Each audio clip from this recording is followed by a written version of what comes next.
नमस्कार मित्रांनो, स्वागत आहे तुमचं प्रोग्रामिंग किडामध्ये. आज आपण एक अशा एआय टूल बद्दल बोलणार आहोत, ज्यामुळे कोडिंग करण्याची पद्धत बदलू शकते. कल्पना करा, की तुम्ही फक्त लिहिता क्रिएट लॉग इन स्क्रीन आणि काही सेकंदात एआय तुमच्यासाठी पूर्ण कोड तयार करून देतो. बग फिक्स करतो, डॉक्युमेंटेशन लिहितो, नवीन फीचर तयार करतो. हे सगळं शक्य आहे का? तर हो.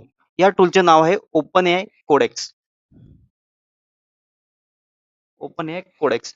आजच्या व्हिडिओमध्ये आपण जाणून घेणार आहोत की ओपन एआय कोडेक्स म्हणजे काय, ते काय काम करते, कोण वापरू शकतो, डेव्हलपरसाठी त्याचे फायदे काय आहेत आणि भविष्यात कोडिंग जॉबवर याचा काय परिणाम होऊ शकतो. म्हणून व्हिडिओ शेवटपर्यंत नक्की बघा. तर ओपन एआय कोडेक्स म्हणजे काय, की ओपन एआय कोडेक्स म्हणजे एक एआय कोडिंग एजंट आहे. याचा अर्थ हा एआय तुमच्या सांगण्यावरून कोड लिहू शकतो. उदाहरणार्थ तुम्ही लिहिलं की create create a calculator app in Flutter. तर हा एआय फ्लटरचा कोड तयार करू शकतो. जर तुम्हाला बग फिक्स करायचे असतील, तर फिक्स दिस बग असं टाइप करून जर तुम्ही कोड पेस्ट केला, तर तो हा बग शोधून त्याचं सोल्युशन देऊ शकतो. हे फक्त ऑटो कंप्लीट नाही, तर हा कोड समजतो, त्यावर काम करतो आणि टेस्ट चालवू शकतो आणि सुधारणाही करू शकतो. तर कोडेक्स कसं काम करतं? समजा तुम्ही एखादी रेस्टॉरंटमध्ये जाता, तुम्ही वेटरला सांगता एक पनीर मसाला किंवा बटर चिकन. तुम्हाला किचनमध्ये जाऊन कुकिंग करावं लागत नाही. तसंच कोडेक्स हा तुम्हाला प्लेन इंग्लिशमध्ये सांगतो, की बिल्ड अ लॉगिन एआय किंवा create a dark mode. AI तुमची रिक्वेस्ट समजतो आणि त्यानुसार कोड तयार करतो. त्याला अनेक प्रोग्रामिंग लँग्वेज समजतात. उदाहरणार्थ Flutter, Dart, Java, Kotlin, Python, JavaScript, HTML, CSS, SQL आणि अजून बऱ्याच लँग्वेजही कोडेक्स समजू शकतो. कोडेक्स काय काय आहे आणि काय काय करू शकतो? चला तर आता समजून घेऊया त्याचे फीचर्स. कोड जनरेट करतो. तुम्ही डिस्क्रिप्शन द्या की एआय कोड तयार करेल. बग फिक्स करतो म्हणजे काय? एरर आला, तुमचा कोड कॉपी पेस्ट करा त्याच्यामध्ये आणि एआय एरर समजून तो फिक्स करू शकतो.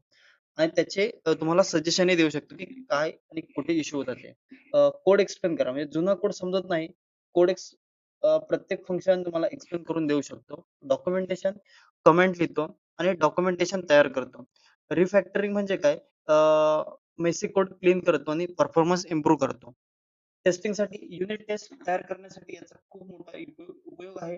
GitHubवर code review, pull request and suggest, changes explain करतो. हे सुद्धा हे करू शकतो. रिअल एक्झाम्पल्स घ्यायचं समजलं तर मी एक फ्लटर डेव्हलपर आहे. मला लॉग इनची स्क्रीन तयार करायची आहे. मी काय लिहितो की create a beautiful log in screen using Flutter with validation. काही सेकंदात तुम्हाला हा कोड तयार करून देतो. जर मला म्हणायचं असेल की use a provider and state management, तर तो त्यानुसार कोड बनतो. जर तुम्हाला मेक अ यूआय मॉडर्न, तर तो डिझाईनही इम्प्रूव्ह करून देऊ शकतो. म्हणजेच कोडिंग स्पीड ही खूप वाढतो. कोडेक्सचे फायदे काय? कोडेक्सचे फायदे काय आहेत, की वेळ वाचतो, प्रोडक्टिव्हिटी वाढते, बिगिनर पटकन शिकू शकतात आणि बग कमी होतात. डॉक्युमेंटेशन तयार करतो, रिपिटिव्ह काम कमी होतो आणि डेव्हलपरचा स्पीडही वाढतो. काही मर्यादा आहेत, की कोडेक्स परफेक्ट नाही. पण कधी-कधी रॉंग कोड देऊ शकतो किंवा सिक्युरिटी रिलेटेड इश्यू येऊ शकतात. बिझनेस लॉजिक कधी-कधी चुकीचा येऊ शकतो किंवा एआयने दिलेले कोड नेहमी रिव्ह्यू करणं आवश्यक आहे. एआय तुमचा असिस्टंट आहे, रिप्लेसमेंट नाही. त्याच्यामुळे जो काही एआय कोडेक्स जो तुम्हाला कोड देईल, तो त्याची तुम्ही व्यवस्थित रिव्ह्यू करून त्याचा यूज केला पाहिजे. पुढच्या काही वर्षात प्रत्येक डेव्हलपर एआय एआय वापरणार आहे. एआय वापरतील जास्त फास्ट काम करतील आणि कोडिंग सोबत एआय टूल शिकणे खूप महत्वाचं आहे.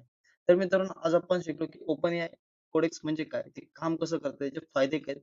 आणि भविष्यात त्याचा उपयोग काय आणि त्याचे महत्त्व काय आहे? तर तुम्हाला हा व्हिडिओ आवडला असेल तर लाईक करा, चॅनलला सबस्क्राईब करा आणि कमेंटमध्ये लिहा की कमेंटमध्ये सांगा की तुम्ही कोणते एआय टूल वापरता. धन्यवाद. पुन्हा भेटू पुढच्या नवीन व्हिडिओमध्ये. Thank you.